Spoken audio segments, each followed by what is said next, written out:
Hello दोस्तों, कैसे हैं आप। आशा करते हैं कि आप लोग अच्छे होंगे। तो चलिए शुरू करते हैं आज का टॉपिक। ऋग वैदिक काल में पूर्व आर्यों का व्यवसाय क्या था, मुख्य व्यवसाय क्या था। तो पशुपालन था। पूर्व आर्यों का मुख्य व्यवसाय क्या था, पशुपालन। जब सूर्य और पृथ्वी के बीच में चंद्रमा आ जाता है तब क्या होता है, तब होता है सूर्य ग्रहण। क्योंकि सूर्य और पृथ्वी के बीच में चंद्रमा आ जाएगा तो चंद्रमा, सूर्य के प्रकाश जो पृथ्वी पर आता है उसको चंद्रमा रोक लेता है और चंद्रमा का जो भाग है वो सूर्य पे उतना अंधेरा अंधेरा दिखाई देता है। तो सूर्य और पृथ्वी के बीच में चांद आएगा तो सूर्य ग्रहण। और सूर्य और चंद्रमा के बीच में अगर पृथ्वी आ गया तो चंद्र ग्रहण। चलिए आगे शुरू करते हैं।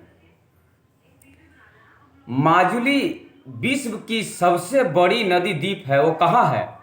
विश्व की सबसे बड़ी नदी द्वीप माजुली जो असम में है। ब्रह्मपुत्र नदी इसको बनाता है, माजुली द्वीप को। ये असम में है, जोरहट जिले में, असम के जोरहट जिले में है ये माजुली। करो या मरो का नारा महात्मा गांधी जी द्वारा कब दिया गया था, किस आंदोलन के दौरान। तो करो या मरो का नारा दिया था भारत छोड़ो आंदोलन के दौरान। 1942 में हुआ था भारत छोड़ो आंदोलन। भारत छोड़ो आंदोलन कब हुआ था, 1942 में। और 1942 में महात्मा गांधी ने क्या दिया था, करो या मरो।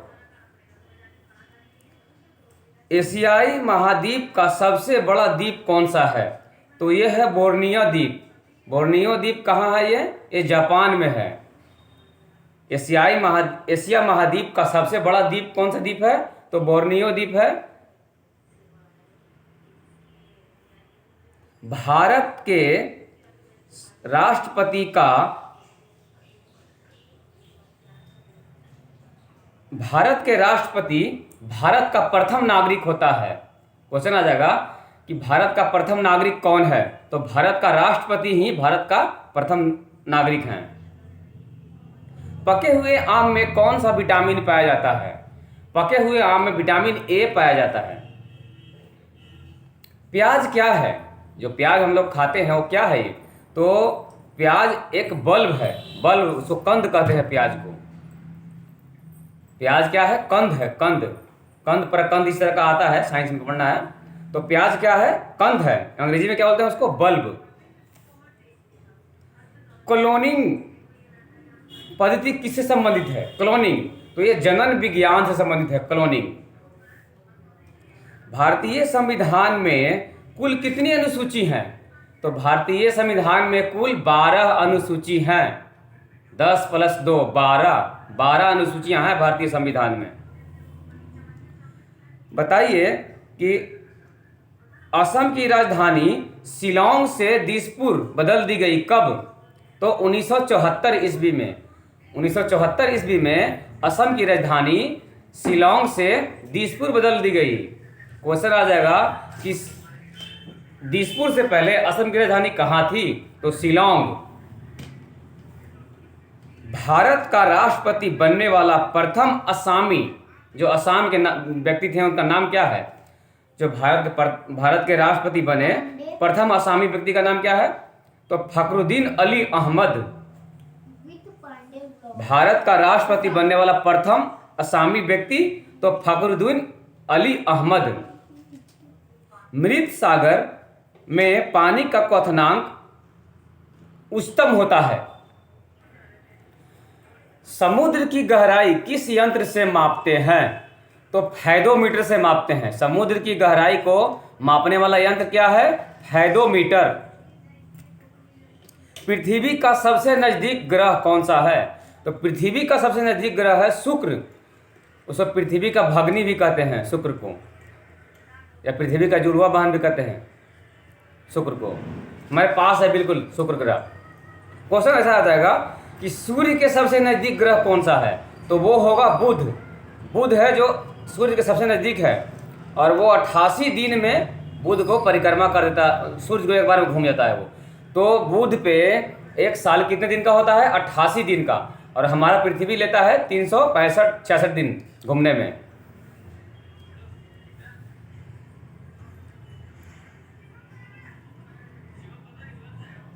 पचित खाना किसके द्वारा अवशोषित किया जाता है? तो छोटी आंत के द्वारा अवशोषित किया जाता है। जो खाना पचता है उसको शोषित करता है छोटी आंत, और शोषित करके जो भी उसमें से रस विटामिन जो भी हो गया वो खींच के, और जो वेस्ट उठ रहा वो बड़ी आंत को भेज दिया, और बड़ी आंत उसमें से सारा पानी सारा निचोड़ लेता है, सारा कुछ।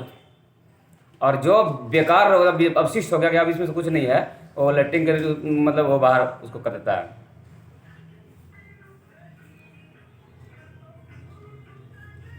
अस्थायी कठोरता जल में होने के कारण क्या है? जल में अस्थायी कठोरता किस कारण होता है? तो जल में कैल्शियम कार्बोनेट मिला होने के कारण अस्थायी कठोरता होता है। बताइए कि ध्वनि का वेग सबसे अधिकतम किस में होता है? तो वो होता है इस्पात में। हड़प्पा कालीन स्थल लोथल किस राज्य में है? तो लोथल गुजरात में हड़प्पा कालीन स्थल है, एक गुजरात में है, और ये बहुत फेमस बंदरगाह था हड़प्पा कालीन सभ्यता में। लोथल एक बंदरगाह था लोथल, तो ये गुजरात राज्य में है लोथल, और हड़प्पा कालीन बंदरगाह बहुत बड़ा बंदरगाह था। बंदरगाह मतलब जहाँ पानी का जहाज रुकता है, वहाँ से सामान आना आता जाता है पानी के रास्ते, उसको बंदरगाह कहते हैं।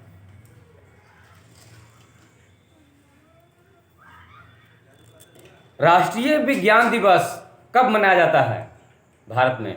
तो 28 फरवरी को राष्ट्रीय विज्ञान दिवस मनाया जाता है। कपड़ा धोने वाला सोडा का रासायनिक नाम क्या है? तो कपड़ा धोने वाला रासायनिक सोडा का नाम है सोडियम कार्बोनेट। और खाने वाला हो जाएगा तो सोडियम बाइकार्बोनेट, बाइखाई। ठीक कैसा है? बाइखाई। खाने वाला सोडा का रासायनिक नाम तो सोडियम बाइकार्बोनेट, और धोने वाला का सोडियम कार्बोनेट। लेपचा जनजाति भारत के किस राज्य में पाई जाती है? तो ये सिक्किम में पाई जाती है। सिक्किम की राजधानी है गंगटोक। ये पूर्वोत्तर राज्य में आता है सिक्किम। कान्हा किसली अभयारण्य किस राज्य में है? तो ये है मध्य प्रदेश में, और मध्य प्रदेश की राजधानी है भोपाल। इसको झीलों का शहर भी कहते हैं भोपाल को। भोपाल शहर को राजा भोज ने बसाए हैं।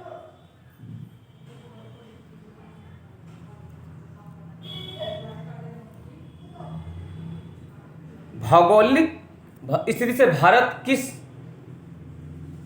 स्थिति क्या है भारत का? भौगोलिक स्थिति पे नक्शे पे हमारा स्थिति क्या है भारत का?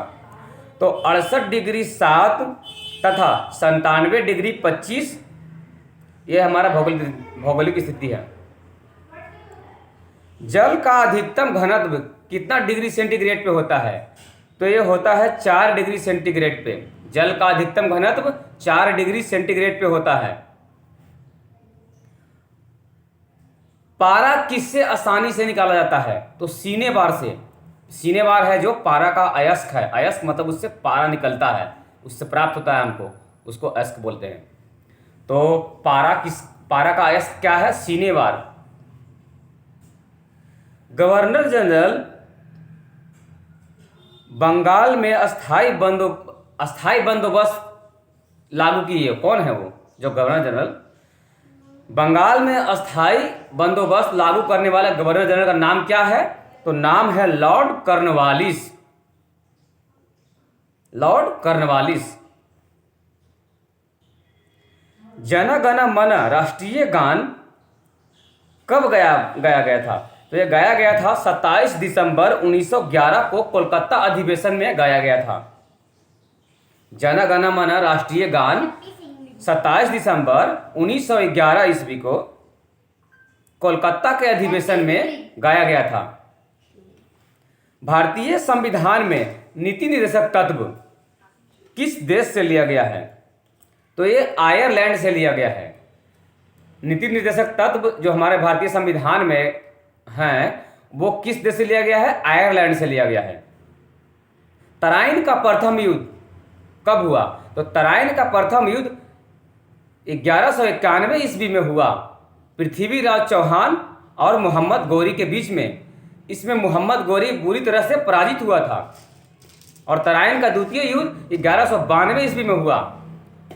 इसमें पृथ्वीराज चौहान की बुरी तरह से हार हुई और भारत पर मोहम्मद गौरी का कब्जा हो गया था।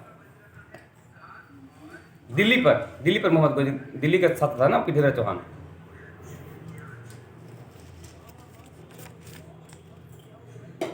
मानव विज्ञान का अध्ययन क्या कहलाता है? तो वो कहलाता है एंथ्रोपोलॉजी। मानव विज्ञान का जो अध्ययन है, जो मानव विज्ञान का अध्ययन है, वो क्या कहलाता है? एंथ्रोपोलॉजी। सरदार सरोवर बांध किस नदी पर है? तो सरदार सरोवर बांध है वो नर्मदा नदी पर है और ये गुजरात में है। सरदार सरोवर बांध के ही पास में ही है वो अपना स्टैचू ऑफ यूनिटी, जो सरदार वल्लभ भाई का पटेल बहुत बड़ा लोहे की मूर्ति का बना हुआ है, वो सरदार सरोवर बांध के पास ही है। हाइडेस्पीज का युद्ध किस नदी के किनारे लड़ा गया था? तो ये लड़ा गया था झेलम नदी के तट पे। हाइडेस्पीज का युद्ध झेलम नदी के तट पे लड़ा गया था, सिकंदर और राजा पोरस के बीच में। हाइडेस्पीज का युद्ध।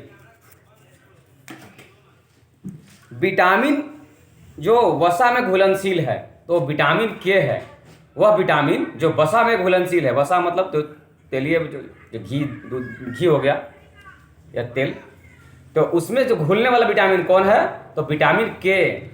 और विटामिन के रक्त को स्कंदन में भी काम करता है। जैसे हाथ कट गया किसी का, तो विटामिन के उसको रोकने का जो है ना, उसको रोकता है जल्दी से, विटामिन के।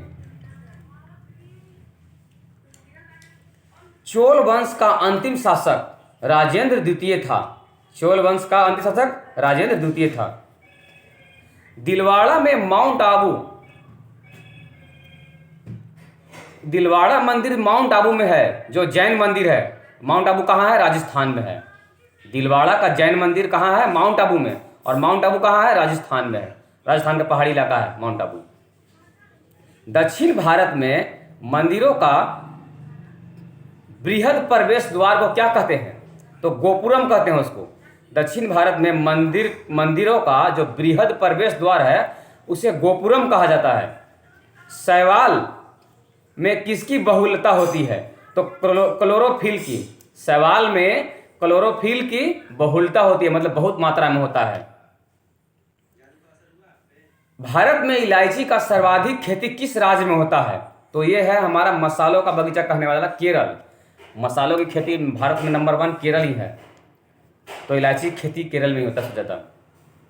नदियों का अपर्दन से सबसे अधिक प्रभावित राज्य कौन सा है? तो असम। असम बहुत प्रभावित है नदियों के अपर्दन से। भारतीय नौसेना में कितने कमांड में संगठित है? तो 3 कमांड में संगठित है भारतीय नौसेना। भारत संघ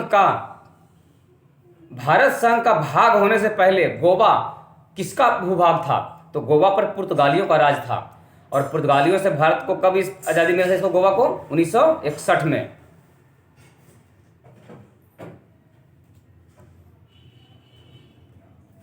मनुष्य का मेरुदंड संरक्षित है कशेरुक दंड से संगठित है, संरक्षित है कशेरुक दंड से। गढ़वाल वंश की राजधानी कहाँ थी? तो गढ़वाल वंश की राजधानी थी कन्नौज। कन्नौज उत्तर प्रदेश में एक बहुत बड़ा शहर है जो इत्र के लिए बहुत फेमस है। वहाँ इत्र बनाया जाता है। इत्र का बहुत बड़े बड़े कारखाना आज से नहीं, बहुत पहले से ही है कन्नौज में। इत्र की खुशबू के लिए जाना जाता है कन्नौज। तो हर्षवर्धन की राजधानी कहाँ थी? तो कन्नौज ही थी।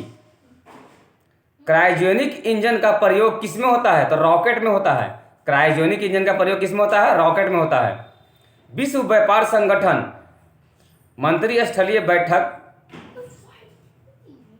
अंतिम बार हांगकांग में हुई थी। तो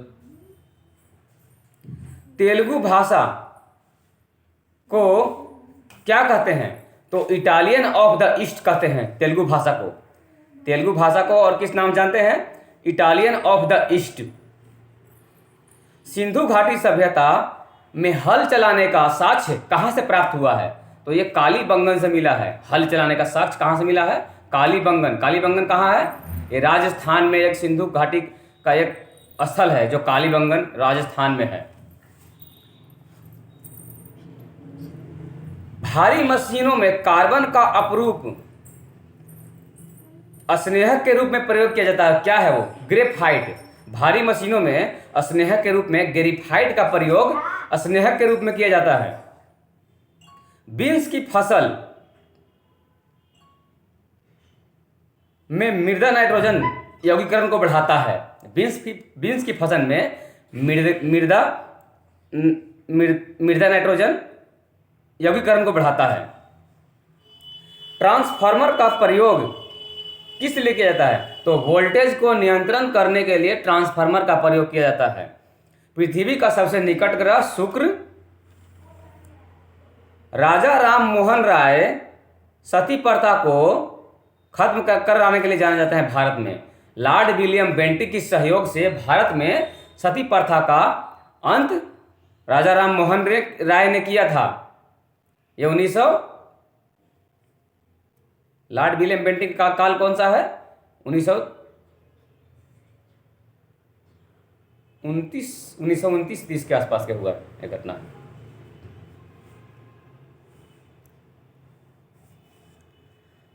अल्कोहल उद्योग में जो कवक का प्रयोग होता है वो क्या होता है? वो ईस्ट कवक होता है। जो अल्कोहल उद्योग में जो प्रयोग होता है कवक, उसका ईस्ट कवक का प्रयोग होता है।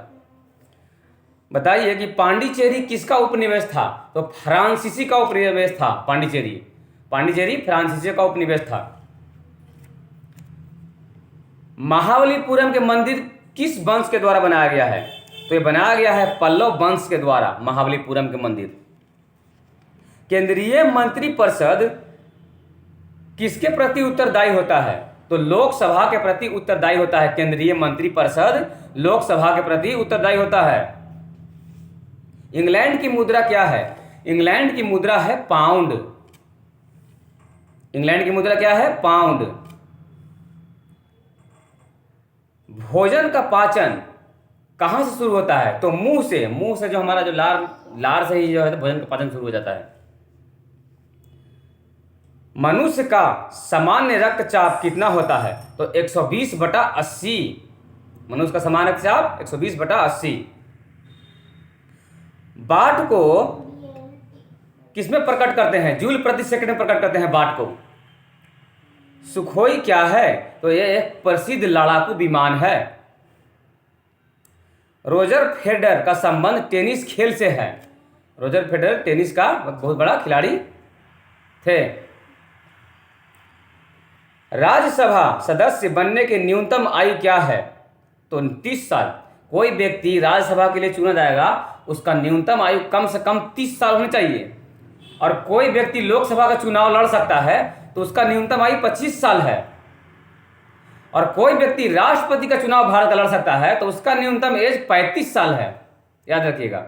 राज्यसभा में कोई चुना जाएगा कब? जब वो 30 साल का होगा तब लड़ सकता है राज्यसभा का चुनाव या चुना जाएगा राज्यसभा के लिए। और लोकसभा 25 साल कोई सांसद बनेगा तो 25 साल से कम कोई सांसद नहीं बनेगा। और भारत का राष्ट्रपति का चुनाव कौन लड़ेगा? जिसका उम्र 35 साल हो गया है। ये याद रखिएगा।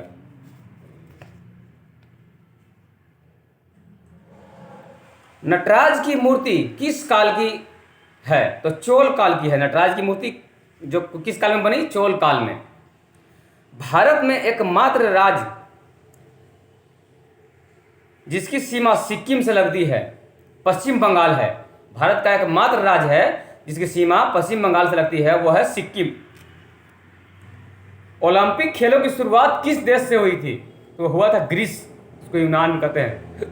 ओलंपिक खेल की शुरुआत किससे हुई थी? ग्रीस से। दोस्तों, इस तरह का जीके मैं आपके लिए लेके आता रहूँगा। मेरा वीडियो अच्छा लगता है तो लाइक करिए, शेयर करिए।